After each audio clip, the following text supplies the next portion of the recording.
Salut les disciples de la boxe, c'est Jean-Charles, j'espère que vous êtes en forme. Les gars, cette vidéo, voilà, cette thématique sur le poids de la défaite pour un combattant, est-ce qu'une défaite est irrévocable dans une carrière?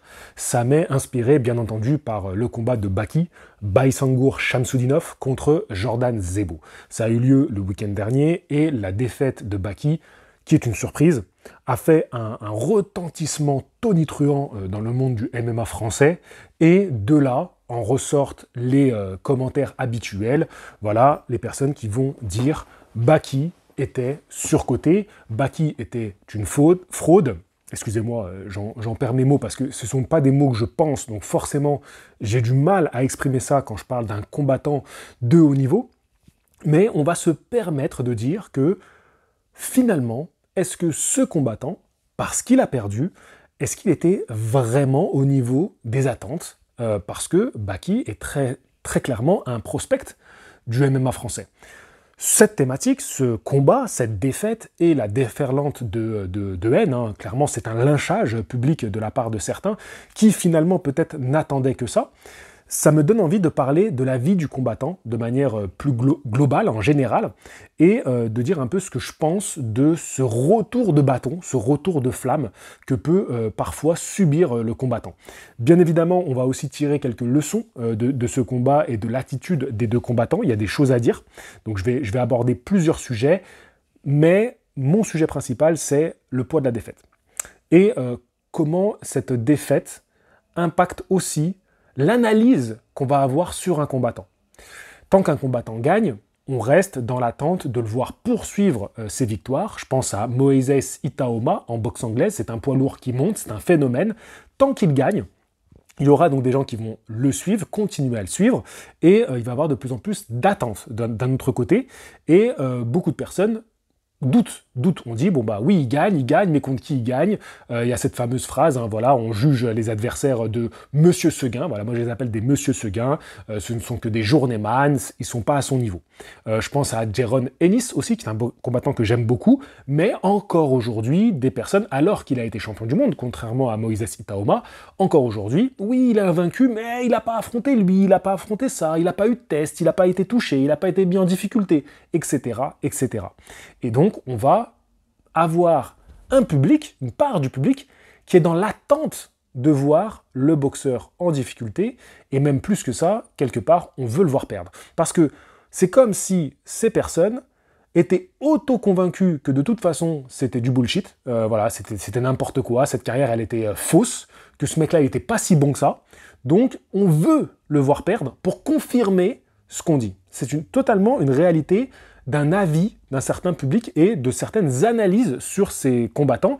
Et je parle d'un public qui n'est pas un public seulement passager, c'est-à-dire des personnes qui suivent les sports de combat, qui suivent les combattants, mais ils sont convaincus que ce mec-là n'est pas bon et il finira par tomber. Prenons un cas de figure un peu plus proche de nous, Christian Billy. Christian Billy, depuis que je suis sa carrière, je vois des commentaires qui reviennent constamment et qui me disent « il n'est pas bon ». Il va perdre, il n'est pas bon, il va perdre. À chaque fois qu'il a un combattant, qu'il arrive face à un combattant un petit peu bon, et là c'était exactement le cas pour Lester Martinez. J'avais énormément de commentaires qui me disaient « tu vas voir, Christian Billy, c'est nul, il va perdre ». Enfin, c'est pas bon, c'est nul, il faut pas abuser, ils se permettent pas d'aller aussi loin. Il y en a qui se permettent, voilà. Après, vous savez ce qu'on dit, hein. Ceux qui osent tout, ça sent qu'on les reconnaît, hein. Bref, donc il y en a qui se permettent de dire qu'il est nul, mais il y en a quand même qui sont un peu sur la retenue, mais tu sens que, voilà, non, ça prend pas. Et il n'y a pas de mal avec ça, Mais c'est ce truc de, la défaite, elle est au-dessus de ta tête. Voilà, comme une épée de Damoclès. D'ailleurs, une des choses qu'a dit Baki dans son premier communiqué après combat, on va pas revenir sur ce qu'il dit à chaud, ce qui est complètement fou, ce qu'il dit à chaud, cette capacité à prendre sur lui, c'est de pas parler de ça maintenant. Mais son premier communiqué, donc quelque chose qu'il a pris le temps de réfléchir et d'écrire, c'est peut-être même pas lui qui l'a écrit, mais ce qu'il en ressort, et vous allez voir que ça rejoint totalement la thématique de cette vidéo, c'est, ayant connu sa première défaite, il n'aura plus cette pression. Car oui, même Baki, on a l'impression que sur lui, la pression glisse, il sort ces mots, qui sont un communiqué qui veut dire quelque chose, oui, le poids de la défaite pèse sur les combattants. On va revenir là-dessus un peu plus tard. Cette défaite, est-elle si grave pour un combattant? Parce qu'il faut tout de suite désamorcer ça. Parce que le poids de la défaite, C'est complètement fou quand on voit les conséquences qu'elle a. Une défaite a des conséquences dramatiques dans la vie d'un combattant. Juste, je vais faire un petit parallèle avec le football. Est-ce que lorsque Marseille bat le PSG en foot, d'accord, l'OM bat le PSG, dernier affrontement entre les deux, est-ce qu'on a dit du PSG, cette équipe est une fraude, il n'aurait pas dû gagner la Ligue des Champions? Mais personne ne pense ça. Il n'y a pas un seul oiseau de mauvais augure qui, dans ce pays, s'est dit « Oh là là, mais quelle fraude cette équipe, ils n'auraient pas dû gagner la Ligue des Champions, c'est que c'était que des matchs arrangés, ils ont que eu de la chance. » Voilà, c'est le ballon, il tombait au bon endroit, il rentrait dans la cage. Non, on ne se dit pas ça. Mais en boxe, en sport de combat, la défaite, elle prend des conséquences dans la vie du combattant qui sont mais affolantes. Et on va remettre en question toute sa vie. Toute sa vie, elle est remise en question. Finalement, il n'était pas bon techniquement, finalement, il n'encaissait pas, finalement, il avait un mauvais entourage, finalement, il avait un mauvais entraîneur. On remet tout. Ça arrive quasiment à chaque fois, les gars. Vous le savez très bien, si vous suivez ma chaîne depuis longtemps, vous avez suivi des combattants, dès qu'il y en a un qui perd, on remet tout en cause. Tout. Et ça arrive, que ce soit en début de carrière, ou même quand tu es un combattant accompli, Canelo qui perd contre Crawford, et tu as des personnes qui vont dire « Oui, il devrait changer d'équipe, il devrait changer d'entraîneur ». On remet tout en question. Dès qu'il y a une défaite. Alors parfois, la défaite te permet de te remettre en question, à titre individuel, mais là, c'est pas toi qui te remets en question, c'est le monde entier qui se remet en question à ta place. Ça se passe comme ça à chaque fois. Bien évidemment, quand Deontay Wilder connaît sa première défaite contre Tyson Fury, évidemment, il y a des choses à remettre en question. Est-ce que c'est la faute de son entourage? Est-ce que finalement il était mal accompagné? Est-ce qu'on lui a fait croire qu'il était un grand technicien? Voilà, peut-être. Tous les combattants perdent. Déjà, il faut qu'on dise cette phrase qui est essentielle, tous les combattants perdent. Prenons quelques exemples, voilà. Et la surprise existe dans ce sport. Voilà, c'est pas, ils ont tous perdu contre des mecs forcément plus génialissimes qu'eux. Tu vois, c'est ça que je veux dire. Bien sûr, quand tu dis tous les combattants perdent, ok, c'est la phrase de tu finiras toujours par tomber sur plus fort que toi. Mais il faut remettre aussi en considération que la surprise dans les sports de combat, elle existe. Elle est là, elle est présente. Tu prends les plus grands, ils ont déjà connu des surprises dans leur carrière. Tu prends Conor McGregor contre Nate Diaz. C'est quand même plutôt une surprise quand ça arrive. Conor McGregor est un favori. Quand tu prends... donc là, je prends des exemples en MMA, je ne suis pas un grand spécialiste, mais vous me confirmerez dans les commentaires. Georges Saint-Pierre, il perd contre Matt Serra, c'est une surprise à ce moment-là, quand Georges Saint-Pierre perd. Voilà. Quand tu prends Mike Tyson contre Buster Douglas, c'est une surprise, c'est l'une des plus grandes surprises de l'histoire de ce sport. Quand tu prends Mohamed Ali, je ne prends même pas quand il perd contre Joe Frazier, parce que ça, c'est pas tant une surprise. Joe Frazier, c'était un excellent combattant, c'était un très bon champion, il était champion en titre. Mohamed Ali l'affronte et il perd. Non, prenons le combat quand il perd contre Ken Norton. La plupart des personnes qui vont m'écouter aujourd'hui n'ont jamais vu un combat de Ken Norton. Et pourtant, ce mec-là a battu Mohamed Ali, de la grande époque. Vous voyez ce que je veux dire ou pas? Ça arrive les surprises dans ce sport. Attention, Ken Norton, c'est pas un moins que rien, c'est pas un monsieur Seguin. C'est un très bon boxeur. Mais il n'empêche qu'à ce moment-là, c'est de l'ordre de la surprise. Il y en a des surprises dans le sport. Et une défaite, même si tu as une surprise comme ça ne cristallise pas ta carrière. C'est aussi à cette question à laquelle je voulais répondre. Ça ne cristallise pas ta carrière, peu importe quand ça arrive. Quand tu es au sommet, c'est-à-dire que là, j'ai parlé de grands noms qui étaient déjà établis. D'accord, ça, je ne les compare pas à Baki et la défaite de Baki. Ce sont des noms établis. Donc, prenons un autre cas de figure. Des mecs qui perdent au cours de leur carrière. Je vais même te donner un exemple. On va aller à l'exemple le pire. Un mec qui perd son premier combat pro. Imagine ça. Je vais te citer Bernard Hopkins. Il perd son premier combat professionnel. Ce gars est encore aujourd'hui le boxeur qui détient le record d'avoir été le plus vieux champion du monde de boxe. Il a ce record-là. Et quel record! C'est quand même un beau record! Et bien ce mec a perdu son tout premier combat professionnel. Et c'est pas le seul. Il y en a d'autres, des boxeurs, qui ont connu des défaites dans la première partie de leur carrière. C'est-à-dire qu'ils n'étaient pas encore vraiment établis, vraiment des champions. Ils ont connu la défaite et ils ont su rebondir. Vladimir Klitschko, que je prends beaucoup en exemple, il va connaître la défaite dans la première partie de sa carrière. Et il va même connaître plusieurs défaites. Manny Pacquiao va connaître des défaites en début de carrière. Et ça va devenir des combattants qui ont installé leur nom dans l'histoire. Manny Pacquiao, on en parle comme un des GOAT de la boxe. Très clairement, il mérite ce titre. Et tu prends Vladimir Klitschko, il a l'un des plus longs règnes de la boxe poids lourd. Et il s'est refait grâce à la défaite. C'est la défaite qui ont permis à ces gars-là de devenir ce qu'ils sont devenus par la suite. C'est pour ça que le poids de la défaite, en sport de combat, c'est trop injuste ce qu'on fait subir à un combattant. Et aujourd'hui, moi, ce qui m'inquiète, c'est qu'avec les réseaux sociaux, bon, déjà, je vous ai cité des anciens boxeurs, mais c'était une autre époque. Aujourd'hui, avec les réseaux sociaux, on peut détruire le mental d'un mec. C'est déjà très dur de subir une défaite. Subir une défaite, c'est une grande douleur. Quand tu subis une défaite dans un sport de combat. Parce que déjà, il y a un homme qui est monté sur le ring face à toi, qui est monté dans la cage face à toi, et qui t'a vaincu physiquement.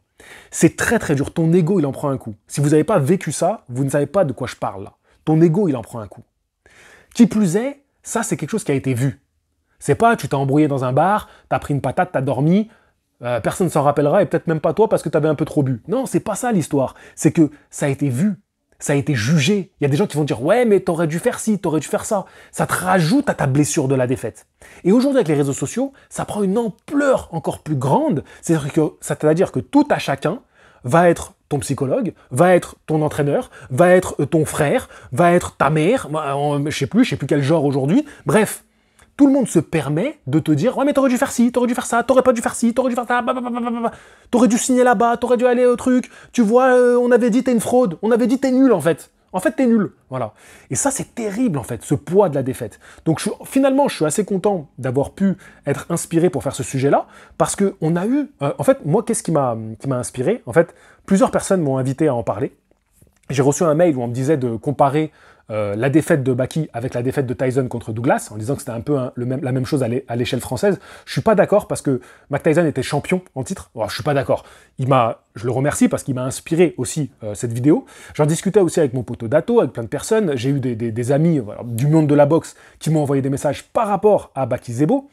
J'ai eu l'avis d'un ami qui m'a dit aussi « Ouais, tu vois, c'est bien la preuve que la boxe en France, elle est morte par rapport au MMA, parce qu'au MMA, tu peux rebondir. L'histoire de Zebo, parlons-en, c'est une vraie leçon. L'histoire de Zebo, comment il a rebondi. Parce que moi, ce week-end, j'ai fait des vidéos sur la mort de la boxe en France. Ben, c'est vrai que, finalement, mon ami, quand il m'envoie ce message-là, ben, il n'a pas totalement tort.